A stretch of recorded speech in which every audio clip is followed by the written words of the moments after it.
Olá pessoal, tudo bem? Legal, né? Olha só, hoje nós vamos dar continuidade ao pequeno estudo de Lucas que nós estamos fazendo, que está incrível, tá pessoal?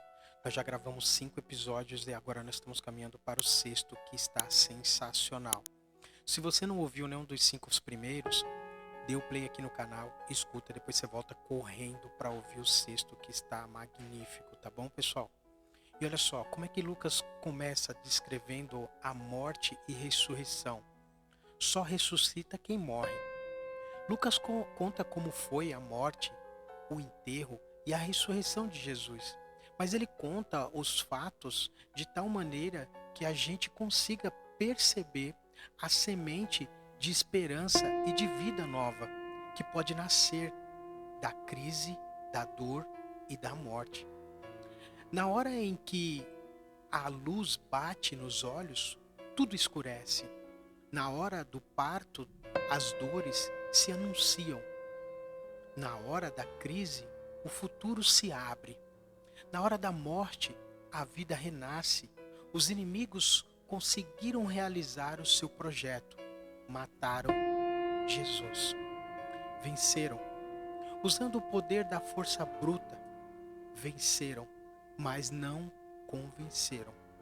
Não conseguiram destruir nem abafar a bondade e o amor de Jesus. Pelo contrário, Lucas mostra como Jesus exatamente, enquanto está sendo vítima do ódio e da crueldade dos homens, revela a ternura de Deus e nos dá a suprema prova do amor. Eis algumas frases de Jesus que só Lucas nos conservou e nas quais transparece a vitória da vida que a morte não conseguiu matar. Desejei ardentemente comer essa Páscoa com vocês. Façam isto em memória de mim. Simão, orei por você para que não desfaleça a sua fé. Na oração da negação de Pedro, Jesus fixou nele o olhar, provocando o choro e arrependimento. No caminho do Calvário, Jesus acolhe as mulheres, filhas de Jerusalém. Não chorem por mim. Na hora de ser pregado na cruz, ele ora: Pai, perdoa, porque não sabem o que fazem. O ladrão pendurado na cruz, ao seu lado, ele diz: Hoje mesmo estarás comigo no paraíso. Estas frases nos dão os olhos certos para ler e saborear a descrição da morte, do enterro e da ressurreição de Jesus. A morte de Jesus, Lucas descreve com simplicidade. Jesus está pendurado na cruz, a morte está chegando. Ao meio-dia, o sol escurece, as trevas invadem a terra. Estes fenômenos da natureza interpretam o significado da morte de Jesus, simbolizam a chegada do reino. O véu do santuário rasgou-se no meio. Terminou a vigência do Antigo Testamento, simbolizando pelo tempo cujo véu separava Deus do resto do mundo. Pela sua vida, paixão, morte e ressurreição, Jesus trouxe Deus para perto de nós e revelou a sua presença em tudo que existe e acontece. Na hora de morrer, Jesus deu um forte grito. O grito do povo oprimido deu início ao primeiro êxodo. Pois Deus executou o grito do povo, escutou também o grito de Jesus, fazendo com que se realizasse o novo êxodo. Jesus resume toda a sua vida, dizendo: Pai, em tuas mãos entrego o meu espírito. Com esta frase do Salmo, Jesus devolve ao Pai o espírito que ele tinha recebido na hora do batismo. Foi na força do Espírito que Jesus iniciou a sua missão e na força do mesmo Espírito que ele encerra. E as reações diante da morte de Jesus é algo impressionante. Um estrangeiro centurião do exército romano, vendo o que acontecera na hora da morte de Jesus, faz uma profissão de fé. Realmente, este homem era um justo. Justo é aquele que realiza o objetivo da lei de Deus. Jesus realizou a lei transgredindo normas inúteis, abrindo novos caminhos e acolhendo a todos, inclusive aos pagãos. A multidão, vendo o que tinha acontecido, voltou para casa batendo no peito. Reconhece o erro que cometeu, pedindo a condenação de Jesus aos inimigos, aos amigos e às mulheres que havia acompanhado desde a Galiléia. Permanece à distância, observando tudo, testemunho que foi assim que Jesus morreu. Aqui Lucas indica a fonte de onde recolheu parte do material que acaba de contar.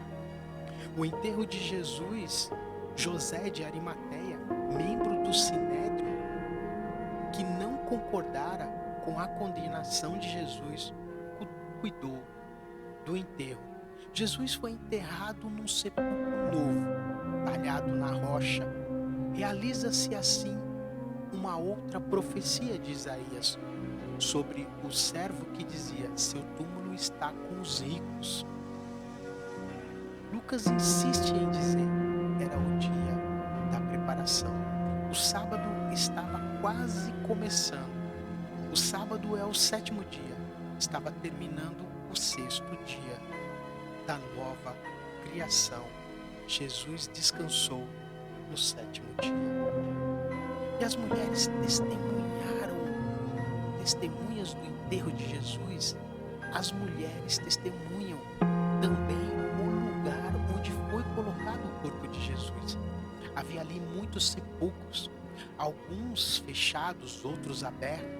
Quem não soubesse bem onde Jesus tinha sido enterrado, poderia enganar-se, mas elas seguiram José de Arimateia, observaram bem o túmulo, viram o lugar, fixaram na memória aquele sepulcro aberto do domingo de Páscoa. Era realmente o de Jesus. Não foi um engano. Em seguida elas voltaram para casa preparando aromas e perfumes para poder ungir o corpo de Jesus depois do descanso do sábado. As mulheres testemunharam a ressurreição. Seguindo de perto o Evangelho de Marcos, Lucas oferece informações detalhadas sobre a hora e o lugar. Esses detalhes sugerem que as mulheres são pessoas de confiança para testemunhar a ressurreição. Elas estavam convencidas de que Jesus estava morto, pois iam para o túmulo para ungí-lo. A sua fé na ressurreição não foi fruto de fantasia, mas algo totalmente inesperado. Quando chegaram no sepulcro, viram que a pedra já tinha sido removida. Entretanto, dentro do sepulcro, não havia encontrado o corpo de Jesus. Estes são os fatos. Qual o seu significado? O significado dos fatos, o anúncio da ressurreição. Dentro do sepulcro, elas encontram 2 homens em vestes fulgurantes que lhes interpretam. O significado deste fato inexplicável: Jesus está vivo, ele ressuscitou. Elas lembraram as palavras do próprio Jesus, as palavras das Escrituras. Daqui para frente, a palavra de Jesus é a palavra da Escritura, tem ambas o mesmo valor. Os apóstolos não acreditaram no testemunho das mulheres. Lucas diz que quem eram as mulheres? Maria Madalena, Joana e Maria, a mãe de Tiago, bem como as outras que estavam com elas, voltando do sepulcro. Elas anunciaram a boa nova aos 11, mas estes não lhe deram crédito. Não foram capazes de crer no testemunho das mulheres. Diziam que era um desvairo, invenção, fofoca. Naquele tempo, as mulheres não podiam ser testemunhas. Ao transmitir a elas a ordem de anunciar a boa nova da ressurreição, Jesus estava pedindo uma mudança total na cabeça das pessoas. Deviam dar crédito a quem dentro da sociedade daquele tempo não merecia crédito. Assim começou a subversão do anúncio da ressurreição.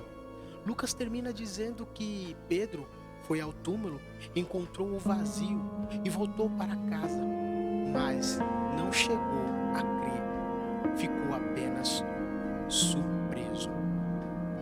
A experiência da ressurreição aconteceu primeiro nas mulheres. Depois, nos homens, ela é a confirmação de que para Deus uma vida vivida com Jesus é a vida, como Jesus é a vida vitoriosa. Deus a ressuscita em torno desta boa nova. Surgiram as comunidades. Crer na ressurreição, o que é voltar para Jerusalém de noite, reunir a comunidade e partilhar as experiências sem medo dos judeus e dos romanos. É receber a força do Espírito, abrir as portas e anunciar a boa nova à multidão. É ter a coragem de dizer: é preciso obedecer antes a Deus que aos homens. É reconhecer o erro e voltar para a casa do Pai. Teu irmão estava morto e voltou a viver.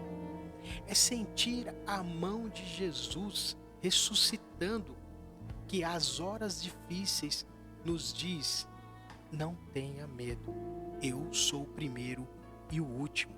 Sou o vivente, estive morto, mas eis que estou vivo para sempre.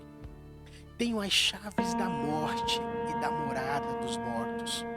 É crer que Deus é capaz de tirar vida da própria morte.